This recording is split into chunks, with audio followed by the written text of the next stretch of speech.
नमो नमः। इदं मैत्री संस्कृत संस्कृति प्रतिष्ठानं सम्प्रति वार्ताः श्रूयन्तां प्रवाचिका पूर्णिमा मुत्नाळ्।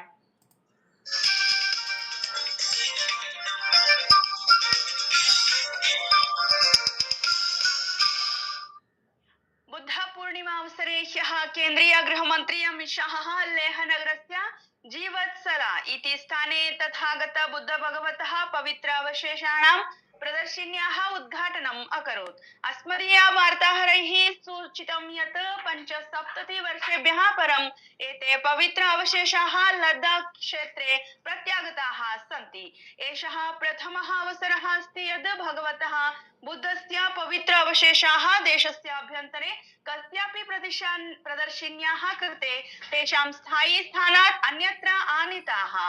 प्रदर्शिन्याः उद्घाटनं विधाय श्री शाहः लद्दाख वासिनं प्रति स्वीय शुभकामनाः प्रकटयत्।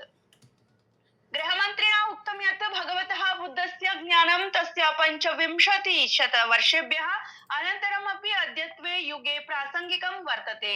यत् एषः केवलं धार्मिकः उत्सवः नास्ति, अपि तु एकः ऐतिहासिकः पुनर्मिलन समारोहः अस्ति। एषः उद्घाटन समारोहः बुद्धपूर्णिमा उत्सवेन सह सम्पन्नः, यत्र मठ प्रार्थनाः, सांस्कृतिकाः प्रस्तुतयः च अभवन्। एते अवशेषाः नवदेहल्यां राष्ट्रिय संग्रहालये सुरक्षिताः सन्ति। एतेषां प्राप्तिः उत्तरप्रदेशस्य सिद्धार्थनगर मण्डलस्य पिपराहवा स्तूपस्य उत्खननेन अभवत्।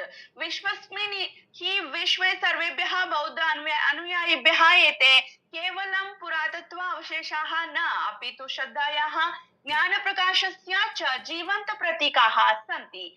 सर्वेभ्यः वीक्षकेभ्यः एते पवित्र अवशेषाः अद्यारभ्य अस्य मासस्य दशमदिनाङ्कं यावत् लेहनगरे स्थास्यन्ति।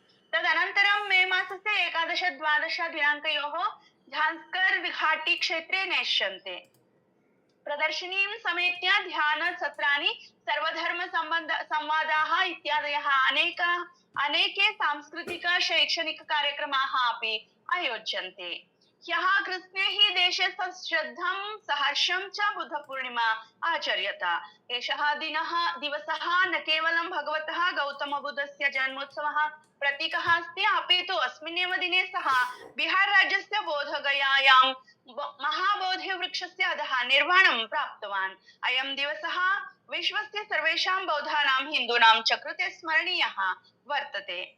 भारत प्रशासनेन नागरिकता नियमाः 26+2000 इति अधिसूचिताः। तेन भारतीय विदेशी नागरिक OCI पत्रधारकानां नागरिकता आवेदनानां च सम्बन्धितेषु प्रबन्धेषु नवीनं परिवर्तनं विहितम्।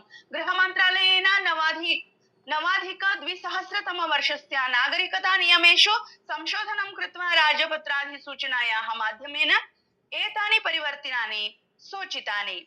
पश्चिम बंगालस्य मुख्य निर्वाचन अधिकारी मनोज अग्रवाल अवोचत् यत् ममता बैनर्जी EVM इत्याख्ये छल विषये च यत् किमपि आक्षेपं कृतवती तस्य विषयस्य आधारः नैव अस्ति।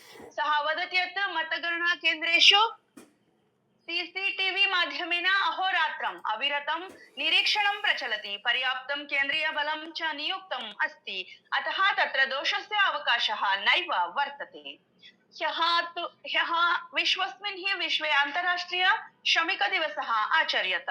अयं दिवसः मे दिवसः इति नाम्ना प्रसिद्धः अस्ति। अस्य दिवसस्य मुख्यम् उद्देश्यमस्ति विश्वे आर्थिक सामाजिक अधिकारान् प्राप्तुं श्रमिकैः कृतानां त्यागपत्राणां प्रति श्रद्धाञ्जलिः अर्पणं च अस्ति इति वार्ताः। धन्यवादाः।